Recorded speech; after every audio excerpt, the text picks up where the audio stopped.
Hello students, आज हम spherical coordinate system को स्टडी करेंगे। देखेंगे कि स्फेरिकल कोऑर्डिनेट सिस्टम जो है वो कार्टेशियन कोऑर्डिनेट सिस्टम या रेक्टेंगुलर कोऑर्डिनेट सिस्टम में कैसे मैच करता है। पर उससे पहले हमें क्या है, यहाँ पे दो चीजें समझने की बहुत जरूरी है, आवश्यकता है कि ये मेरे पास सपोज मेरा अर्थ है। इस अर्थ में हमारे पास क्या होता है, दो चीजें जरूर होती है, एक लॉन्गिट्यूड होता है और एक लैटिट्यूड्स होता है। अब जब अर्थ के जो लॉन्गिट्यूड और लैटिट्यूड्स है उसको हम कैसे पता करते हैं कि ये मेरा लॉन्गिट्यूड्स है और ये मेरा लैटिट्यूड्स है। अर्थ के बीच में अगर आप कहीं देखते हो कि यहाँ पे क्या है, सपोज मेरा कोई एक इक्वेटर्स पॉइंट है, इस इक्वेटर के ऊपर जितनी भी पैरेलल लाइंस होंगी, चाहे वो अपवर्ड्स में रहेंगी चाहे डाउनवर्ड्स में रहेंगी, जो भी ये पैरेलल लाइंस रहेंगी इक्वेटर से, उनको हम लोग क्या बोलते हैं, उनको हम क्या बोलते हैं, जो पैरेलल लाइंस है उनको हम लैटिट्यूड बोलते हैं। और हमारे पास अगर मैं इसकी बात करता हूं, ये मेरा पोल है कोई, अगर इस पोल से मैं क्या करता हूं, इधर पैरेलल लाइंस आ रही है इस पोल से, या एक एंड से दूसरा एंड पोल्स का, एक एंड से ये वाला एंड, सपोज इस वाले से ये वाला एंड और ये वाला एंड, इनको जो लाइंस होती है इनको हम लोग क्या बोलते हैं, शाबाश, लॉन्गिट्यूड बोलते हैं। इनको हम क्या बोलते हैं, इनको लॉन्गिट्यूड बोलते हैं। अब जितने भी हमारे पास ये पॉइंट्स है उनको हम यूनिकली डिस्क्राइब कर सकते हैं with the help of the longitude and latitude if the earth is taken as a reference point. अगर हमारे पास अर्थ को हम क्या करते हैं, एक रेफरेंस पॉइंट बोल देते हैं, उसका लॉन्गिट्यूड और लैटिट्यूड हमें पता है तो हम किसी भी पॉइंट्स को यहाँ अर्थ में लोकेट कर सकते हैं। सपोज जैसे क्या करते हैं, मैं एक एग्जांपल्स लेता हूँ। सपोज मेरा जो घर है, सपोज मेरा जो घर है या कोई स्टोरीज है मेरी, वो सपोज यहाँ पे है, किसी एक पॉइंट पे है, ठीक है। अब ये पॉइंट्स क्या है, मेरा लैटिट्यूड पॉइंट्स है। क्यों लैटिट्यूड है ना, यस, ये हमारे पास जो पैरेलल लाइंस है वो लैटिट्यूड बोलते हैं हम लोग। अब सपोज एक घर और है, एक घर ये है, एक ही है। अब इनका या इस घर का जो एड्रेस है, चाहे इस पॉइंट पे देखो, इस पॉइंट पे देखो, इस पॉइंट पे देखो, इनका जो एड्रेस होगा लैटिट्यूड का वो सेम होगा। कैसे होगा, सेम होगा। अगर मैं क्या करता हूं, अगर इसका मैं लॉन्गिट्यूड देखता हूं तो इसका लॉन्गिट्यूड भी क्या होगा, सेम एड्रेस पे होगा। ये तो थी सिंगल स्टोरी की बात की, अगर मेरा घर जो है वो सिंगल स्टोरी है। मान लो हमारा घर जो है वो मल्टी स्टोरीज है, एक स्टोरीज है, दो स्टोरीज है, तीन स्टोरीज है, फोर स्टोरीज है।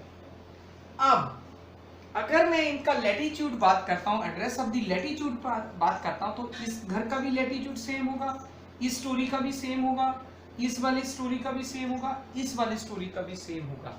और सिमिलरली इसका लॉन्गिट्यूडिनल भी सेम होगा, इसका भी सेम होगा, इसका भी सेम होगा और इसका भी सेम होगा। पर इनका जो है, जो एल्टीट्यूड्स है वो बहुत ही अलग अलग है।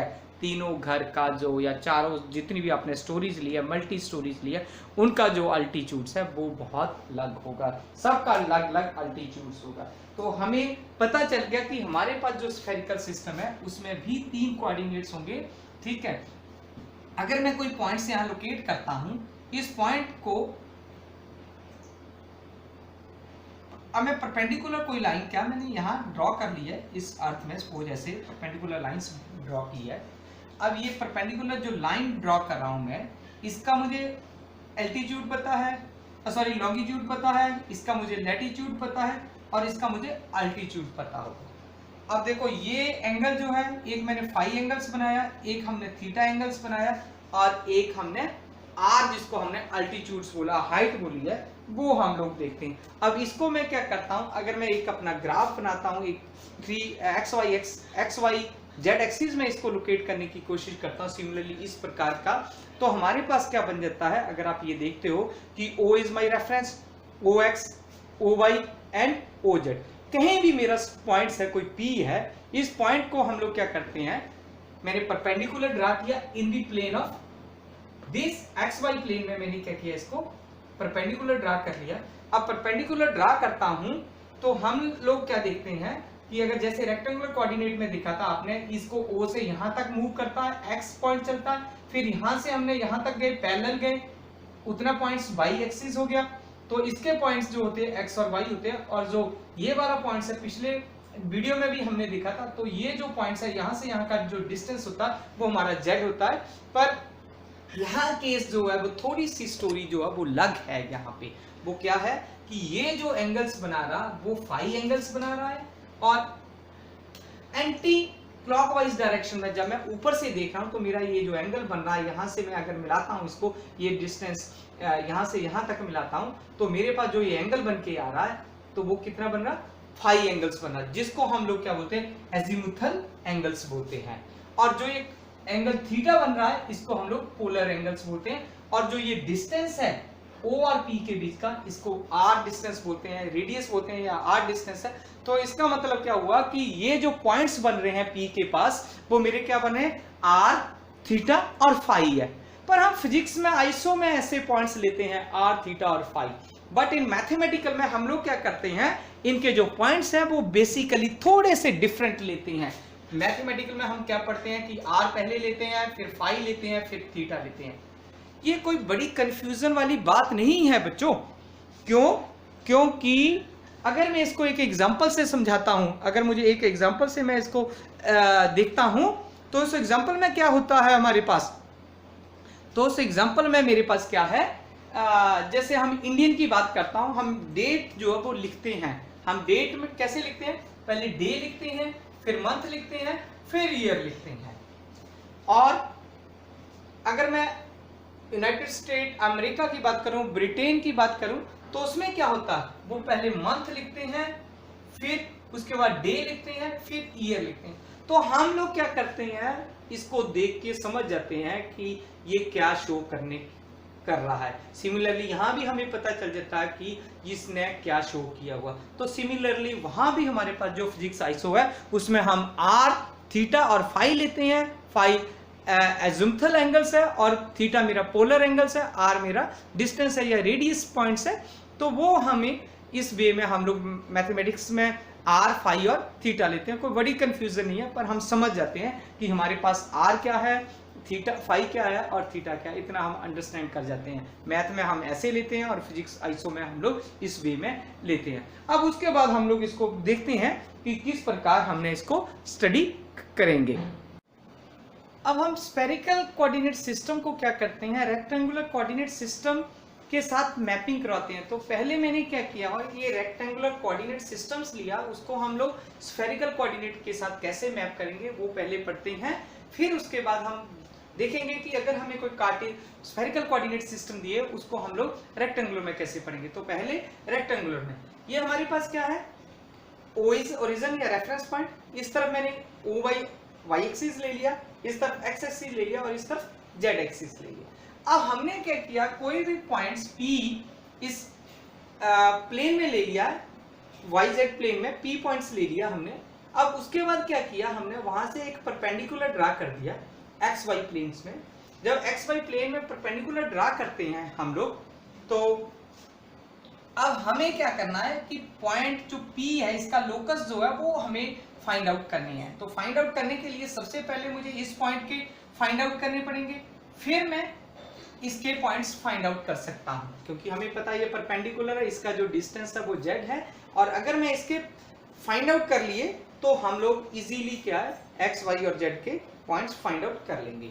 अब ये एंगल्स अगर मैं क्या करता हूं, यहां से मूव करता हूं OX, तो ये x डिस्टेंस है, और y का जो डिस्टेंस है अगर मैं यहां से यहां तक जाता हूं तो सेम डिस्टेंस ये इतना है। तो इसको मैंने y ले लिया। तो इधर मेरे पास क्या है, एंगल थीटा है, एंगल थीटा है, एंगल थीटा, और जितना मेरे पास लेंथ ये लेंथ है उतनी ही लेंथ ये होगी। अभी इसको नहीं मैं यूज करता हूं, पहले मैं इस ट्राइंगल की बात करता हूं। अगर मैं इस ट्राइंगल से देखता हूं तो मेरे पास जो है वो एंगल जो फाई है वो कैलकुलेट कर सकता हूं मैं। एंगल फाई जिसको हम एजिमुथल एंगल्स भी बोलते हैं, tangent phi is equal to किसके बराबर होगी, वो y अपॉन x के बराबर होगी। ठीक है, तो tangent then phi is equal to tangent inverse y upon x, ऐसे लिख सकता हूं मैं, यस। अब सिमिलरली हम लोग क्या करते हैं, अगर मैं सपोज, अब मुझे ये लेंथ पता नहीं है, अप्रोक्सीमेट पता है, अदरवाइज जनरल में ऐसा अनुमान लगा सकता हूं कि इसकी जो लेंथ है वो सपोज ए है, एग्जैक्ट नहीं मुझे पता है, पर सपोज मैंने कर लिया कि इसकी जो लेंथ है वो ए है, ये कोऑर्डिनेट मुझे पता है, ये डिस्टेंस एग्जैक्ट पता और ये डिस्टेंस एग्जैक्ट पता, then I can find out this value. अगर मैं ये वैल्यू फाइंड आउट कर सकता हूं तो आप देखोगे कि ये क्या है, राइट एंगल ट्राइंगल्स है, क्योंकि ये तो परपेंडिकुलर बना है, एक मेरा हाइपोटेन्यूज हो गया, एक मेरा बेस हो गया। अगर मेरा हाइपोटेन्यूज और बेस है तो हम वहां से क्या कर सकते हैं, ए की वैल्यू निकाल सकते हैं, तो a square is equal to x square plus y square, तो वहां से मैं क्या कर सकता हूं, ए निकाल सकता हूं square root x square plus y square, तो मैंने ए की वैल्यू भी निकाल ली। पर हमें बेसिकली ये डिस्टेंस कितना है, आर, हमें आर डिस्टेंस भी निकालना है इसका, ठीक है, क्योंकि तभी हम लोग कैलकुलेट कर पाएंगे। अगर मुझे आर पता चल गया तो हम लोग क्या कर सकते हैं, इस स्फेरिकल की बात करता हूँ, समझ में यहां से रहा हूं मैं, मैप किससे करवा रहा हूं इसको, इस स्फेरिकल से करवा रहा हूं, कार्टेशियन कोऑर्डिनेट को मैप किससे करवा रहे हैं, हम स्फेरिकल से करवा रहे हैं, ठीक है। अगर कुछ ऐसा करते हैं हम लोग, तो अब मैं क्या कर सकता हूं, ये वाला डिस्टेंस इसके बराबर आएगा, ठीक है, आर मैं यहां से कैलकुलेट कर सकता हूं, आर किसके बराबर होता है हमारे पास, देखो अगर मैंने आर देखना है तो किस किस के बराबर होगा, ये ट्रायंगल बनेगी मेरी एक, ये देखो ये ट्रायंगल बन गई, ये पॉइंट की वैल्यू है मेरे पास, अगर ये वैल्यू है हमारे पास, ये हम आर निकाल सकते हैं, यस। आर कैसे निकाल सकते हैं इसको, अगर आप देखते हो राइट एंगल ट्रायंगल से इसको कैसे निकाल सकते हैं हम लोग, ए स्क्वायर प्लस जेड स्क्वायर लिख सकते हैं। अगर ए स्क्वायर प्लस जेड स्क्वायर लिख दिया मैंने, ए की वैल्यू हमारे पास है वो कितनी है, r square is equal to कितनी है, x square plus y square plus z square. अब आर की वैल्यू मैं यहां से निकाल सकता हूं, square root x square plus y square plus z square, इस वे में मैं निकाल सकता हूं इसकी वैल्यू, ये स्क्वायर रूट होल पे है, एक्स स्क्वायर पे भी है, वाई स्क्वायर पे भी है और जेड स्क्वायर पे भी है। अब यहां से हम लोग क्या कर सकते हैं, अब मेरे पास क्या होगा, आर की वैल्यू भी होगी और फाई की वैल्यू भी होगी। अब मुझे थीटा की वैल्यू निकालनी है, अब थीटा की वैल्यू क्या है, अब इस पॉइंट को मैं क्या करता हूं, जो जेड प्लेन्स है उसमें कहीं भी क्या कर सकता हूं मैं, इसको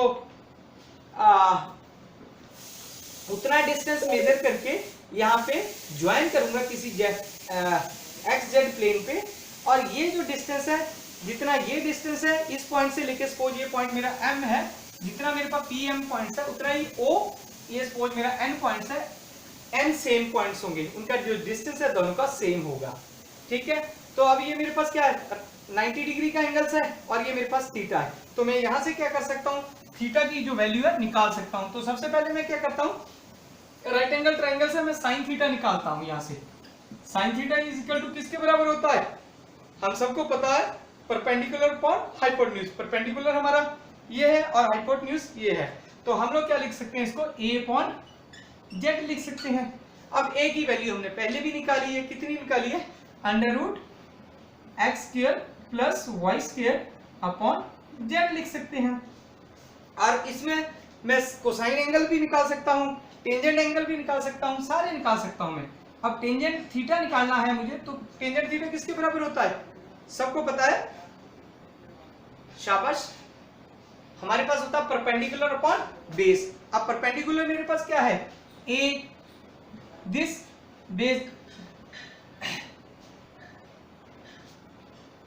सॉरी यहां पे क्या है, ये आर आएगा, साइन थीटा मेरे पास आर ये है ना, तो ये उतना ही है जितना ये है आर, तो आर की वैल्यू आएगी मेरे पास, आर कितना है, x square plus y square plus z square, sorry, तो देन अब टेंजेंट थीटा क्या है, ए अपॉन जेड है, क्योंकि जेड तो मेरे परपेंडिकुलर से है, तो a upon z is equal to किसके बराबर हो गया, x square plus y square upon z, इसका स्क्वायर रूट्स हो गया।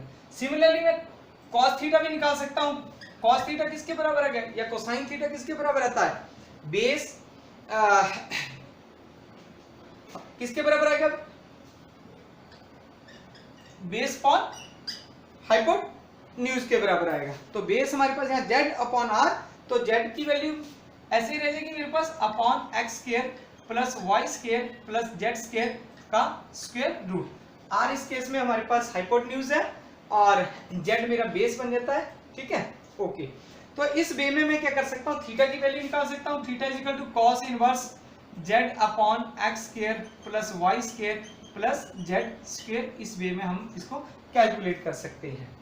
तो हमारे पास यहाँ फाई की वैल्यू भी आ गई, आर की वैल्यू भी आ गई और थीटा की भी वैल्यू आ गई। तो ये अगर हम लोग मैप करते हैं इसको, तो इस वे में हमारे पास स्फेरिकल में आर, थीटा और फाई के जो पॉइंट्स हैं वो कैलकुलेट कर सकते हैं इस वे में, ठीक है। उसके बाद हम क्या करेंगे, इस फिगर में हम लोग क्या देख रहे हैं कि मैंने क्या किया कि स्फेरिकल कोऑर्डिनेट्स मुझे दिया हुआ, उसको मैं मैप कैसे करवाऊंगा, कार्टेशियन कोऑर्डिनेट सिस्टम है, रेक्टेंगुलर कोऑर्डिनेट सिस्टम है। तो इसमें क्या है, हमारे पास कोई पॉइंट्स पी दे दिया है, लोकेट कर दिया, उसके हमारे पास कोऑर्डिनेट दे दिए, आर है, थीटा और फाई है। हम इसको कार्टेशियन कोऑर्डिनेट में कैसे मैप कर सकते हैं, कैसे इनका कोरिलेशंस बना सकते हैं। तो हमने क्या किया, suppose O axis O y and z, यानी हम ऐसे भी बोल सकते हैं एक्स एक्सिस मेरा इस पर है, वाई एक्सिस है और मेरा जेड एक्सिस है।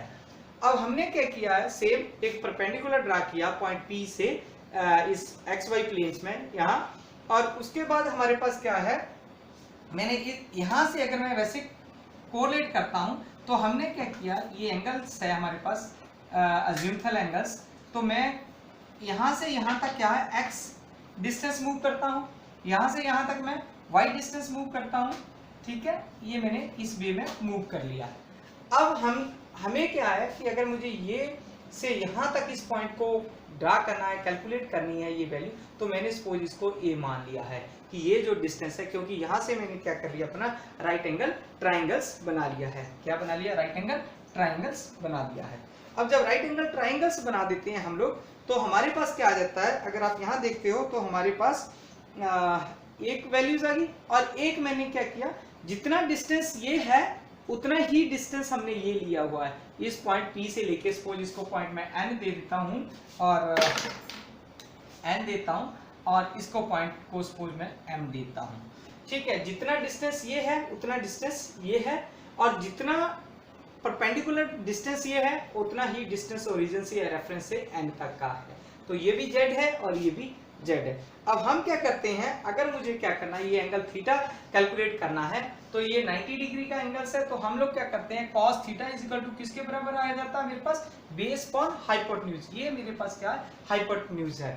तो Z अपॉन r, तो Z is equal to r cos theta, क्योंकि हमने पहले देखा कि हमें कोऑर्डिनेट पहले दिए r, थीटा और फाई दिए हुए, तो इसलिए ये जो डिस्टेंस है वो r है।